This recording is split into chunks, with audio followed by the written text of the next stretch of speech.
Jordan FM, le portrait week-end. Et un portrait week-end placé sous le signe du sport et notamment du ballon ovale avec une autre pratique du rugby. Pour en parler, j'accueille Thomas Estevez. Bonjour. Bonjour. Cette pratique différente du rugby, eh bien vous allez tout de suite nous l'expliquer. Le touch rugby est une variante, on va dire, du rugby qui nous vient d'Australie, créée dans les années 50. Donc pour la France, qui la voit arriver petit à petit, ça peut paraître un sport nouveau. Donc voilà, créé en Australie, qui s'est ensuite développé en Nouvelle-Zélande, de par la proximité. Et maintenant, il existe une fédération internationale et des fédérations nationales un peu partout dans le monde. D'accord. Vous êtes issu du milieu du rugby, vous l'avez pratiqué. Pourquoi cette idée de créer ou d'amener cette discipline aujourd'hui à Aurillac ? Alors, j'ai pratiqué le rugby, que ce soit en tant que joueur ou arbitre, étant plus jeune. En senior, c'était plus en loisir. Et il y a quelques années, je me suis mis à pratiquer le touch rugby dans les alentours de Clermont-Ferrand, à Beaumont, au Volcanic Touch, plus exactement. D'accord.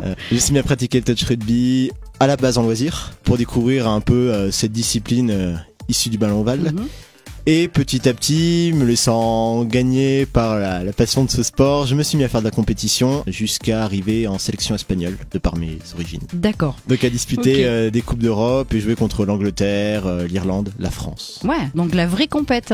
Justement, vous avez donc décidé de créer une véritable structure en arrivant sur le Cantal ? Oui, il existait déjà une équipe de rugby loisir à Aurillac, le Cartouche, Club Aurillac Rugby Touch, qui existait et qui a voulu davantage se structurer. Donc j'étais déjà en lien plus ou moins avec eux et en me voyant arriver, ils m'ont dit tiens Thomas, ça pourrait être bien que tu viennes faire des entraînements avec nous. Et petit à petit, le club a décidé de faire du touch. J'en suis devenu l'entraîneur, ayant déjà les diplômes. Et de fil en aiguille, on a commencé à un peu structurer l'association. Donc on a un président, on a un trésorier à l'image d'un club et on s'est mis à faire de la compétition. Il y a aussi l'aspect loisir qui perdure, ça vous l'avez pas laissé de côté. La compétition, on va pas en parler tout de suite, ça fera l'objet de notre 3e voire 4e chapitre de notre portrait. Parfait. On va garder ça sous le coude. On se retrouve dans un court instant, Thomas, pour continuer de dérouler le fil de Cartouche et du touch rugby. Jordan FM, le portrait week-end. Et nous parlons d'une association sportive aujourd'hui. Nous sommes dans l'Ovalie, on peut le dire, avec une pratique différente du rugby que l'on connaît, que l'on suit tous. Thomas Estevez est toujours avec moi. Rebonjour. Rebonjour. Alors, le touch rugby qui nous vient finalement il y a quelques années déjà. Nous, en France, on connaît peu cette discipline. En tout cas, elle est bien arrivée dans le pays et même dans le Cantal par le biais de cette association Cartouche. Donc, on en était resté à cette étape du développement de la discipline sur le territoire. Aujourd'hui, l'équipe est bien structurée. On va même rentrer dans la compétition dans les mois à venir. Mais il y a toujours l'aspect loisir. Qui sont les membres qui font justement cette association et qui se rejoignent pour jouer ? C'est très intéressant puisqu'on retrouve au sein de l'association des gens qui viennent de tous horizons. Nous avons des anciens ou actuels joueurs de rugby qui font ça après avoir accroché les crampons à 15 ou en complément. D'accord. On a des joueurs qui pratiquent les deux pour du coup retrouver un aspect cardio ou travailler des techniques qu'ils ne travaillent pas forcément régulièrement au rugby à 15. D'accord, donc il y a différentes techniques. C'est ça. Qu'on voit pas forcément quand on est licencié dans un club entre guillemets classique. On ne le pratique pas autant. À certains postes au rugby à 15, on travaille le cardio certes, mais les caractéristiques du touch font qu'on le développe davantage. Donc pour quelqu'un qui veut juste faire du physique en plus de son entraînement régulier, ou même quelqu'un qui ne fait pas du tout de sport mais qui a envie de courir, c'est parfait. C'est parfait. Ce qui fait qu'au touch, on a des gens qui viennent du rugby, et en parallèle de ça, on a des gens qui viennent d'autres disciplines ou n'ont jamais pratiqué de sport. On peut se retrouver à un entraînement avec une mère de famille, un ancien rugbyman du RCAV ou du Stade Aurillacois, et un ancien boxeur qui a envie de découvrir une nouvelle discipline parce qu'il est fan du Stade Aurillacois. Donc juste avoir envie de courir, de se dépenser, de passer un bon moment, j'imagine. Ah oui, la convivialité est de mise au sein du club. C'est obligatoire. Ok, donc on l'a vu, le cardio, la spécificité, pour ceux qui l'auraient peut-être pas compris, c'est vrai qu'on l'a pas abordé encore, mais c'est qu'il n'y a pas de contact. Et non, ce qui fait que la discipline jusqu'au plus haut niveau mondial, du coup une finale de Coupe du Monde, peut être pratiquée en mixte. Ce qui fait qu'aujourd'hui on se retrouve avec du touch en homme, en femme, en mixte. C'est bien, ça c'est rare. Ah oui. Il y a plusieurs entraînements par semaine. On continue d'en parler, on se retrouve tout à l'heure Thomas. À plus tard. Jordan FM, Le portrait week-end. Et l'association Cartouche est à l'honneur tout au long de notre week-end sur Jordan FM. Cartouche, eh bien, c'est du touch rugby. Pour en parler, Thomas Estevez est toujours avec moi. Alors, le rugby sans les plaquages, c'est le principe du touch rugby. La discipline rencontre un vif succès sur Aurillac depuis sa création. Il y a combien de membres ? Alors, nous sommes actuellement une trentaine de licenciés, ce qui est plutôt pas mal. Oui. Le club tend à se développer de plus en plus. On voit régulièrement des nouvelles arriver à la Ponetti. Là où on s'entraîne, ce qui est plutôt plaisant. On commence à créer une certaine dynamique et on voit au travers des discussions et des échanges de par nos fonctions, notre travail ou les gens que l'on côtoie dans Aurillac, que notre association tend à être de plus en plus reconnue et connue au sein du paysage cantabien. Le bouche à oreille marche bien, j'ai l'impression. Comment ça se passe concrètement en entraînement ? Alors déjà, est-ce que c'est chaque semaine les mêmes soirées, les mêmes horaires ? Sur le rugby classique, il y a toujours du physique, après il y a des temps de jeu. C'est fait pareil ? C'est le même schéma ? Alors on a on va dire un fonctionnement qui est double. On se retrouve tous les lundis et jeudis entre 19h et 21h à la Ponetti.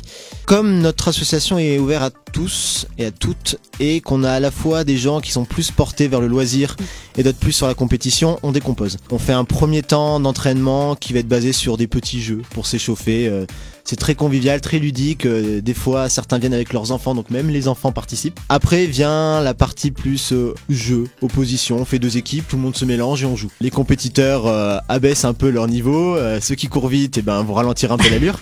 On joue tous ensemble, on s'amuse. Et vient ensuite la deuxième partie d'entraînement, plus poussée, plus avancée, plus technique. Où là, bien évidemment, les compétiteurs restent. On fait en sorte que ce soit quand même ouvert à tous. C'est-à-dire que quelqu'un qui débute, mais qui sent qu'il a une certaine envie, une certaine appétence vis-à-vis de la discipline, peut rester. Il va découvrir les règles aussi, il va découvrir tout ce qui fait le touch rugby. C'est ça, à un niveau plus avancé que le simple loisir où finalement on se pose pas beaucoup de contraintes, on s'amuse et on est plus là pour passer un bon moment. Là, il y a des exercices plus poussés, plus de technique et on en vient à une discipline qui est plus portée du coup vers la compétition. Mais pareil, comme pour le première partie d'entraînement, c'est ouvert à tous et tout le monde est bienvenu. Et on peut rester si on a envie de justement d'en apprendre un peu plus. Les règles, elles sont vraiment, hormis justement ce rugby sans contact, ça change vraiment beaucoup de choses du coup sur le terrain, en pratique. En pratique, pour les connaisseurs de ballon ovale, on se rapproche plus d'un rugby à 13. D'accord. C'est-à-dire qu'on a 6 touchés. Au 6e touché, on donne la balle à l'adversaire. Ballon tombé, balle à l'adversaire. Donc on a un aspect qui est très technique et tactique. Parce qu'on sait que si on a usé nos 6 touchés, on va donner le ballon à l'adversaire. Donc on apprend à comment prendre le touché,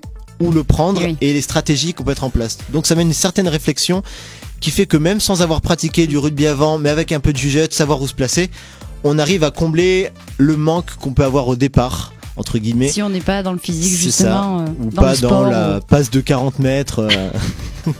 C'est important de le préciser. Encore une fois, sans distinction d'âge, de conditions physiques, de pratique du rugby, tout le monde peut venir. Et on va rentrer dans la compétition pour le dernier volet de notre portrait, puisqu'il y a une échéance qui arrive pour les joueurs de Cartouche. Ce sera en juin. On en parle tout à l'heure. Jordan FM. Le portrait week-end. Et l'association Cartouche est à l'honneur tout au long de notre week-end sur Jordan FM. On parle donc rugby sans les plaquages, ouvert à tous, à toutes.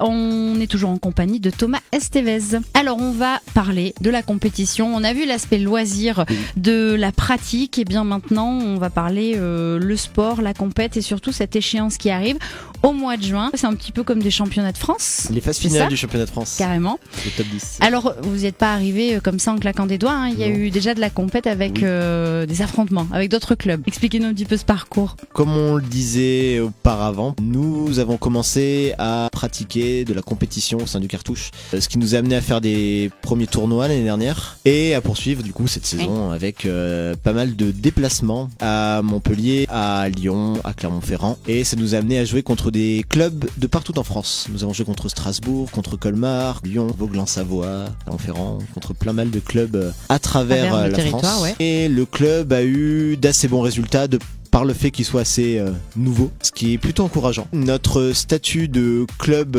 auvergnat nous a amené à être qualifié en catégorie homme pour la région Auvergne. Le Whisky Touch de Clermont-Ferrand est qualifié en mixte et du coup en juin nous allons nous retrouver avec les 10 meilleures équipes masculines de France pour les phases finales du championnat de France. Alors ça va ouvrir vers quoi ? Champion de France. Si voilà. Ils sont premiers. Ça, c'est le Graal.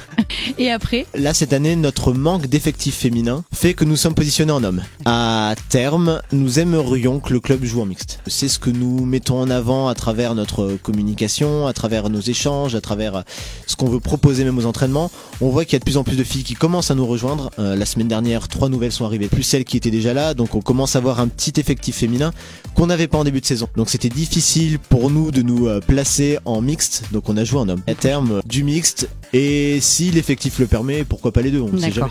Déjà, la date est prise au mois de juin. Il y aura d'autres rencontres d'ici là? Oui, de l'entraînement, des rencontres avec des clubs que nous invitons, à l'image de Clermont-Ferrand, qualifiés en mix, mais on pourra leur servir de sparring partner. On est adversaires plus ou moins, mais pas vraiment, puisque je joue pas dans la même catégorie que nous. Et après des déplacements, toujours à Cugnot ce week-end, pour jouer près de Toulouse.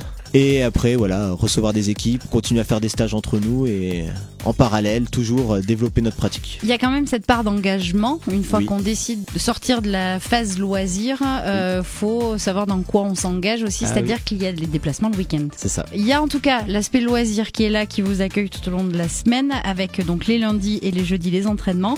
Vous pouvez passer à la compétition. Les portes sont grandes ouvertes, on l'aura compris. Bonne chance pour juin et puis peut-être qu'on aura l'occasion de parler au futur champion de France de touch rugby. Nous verrons.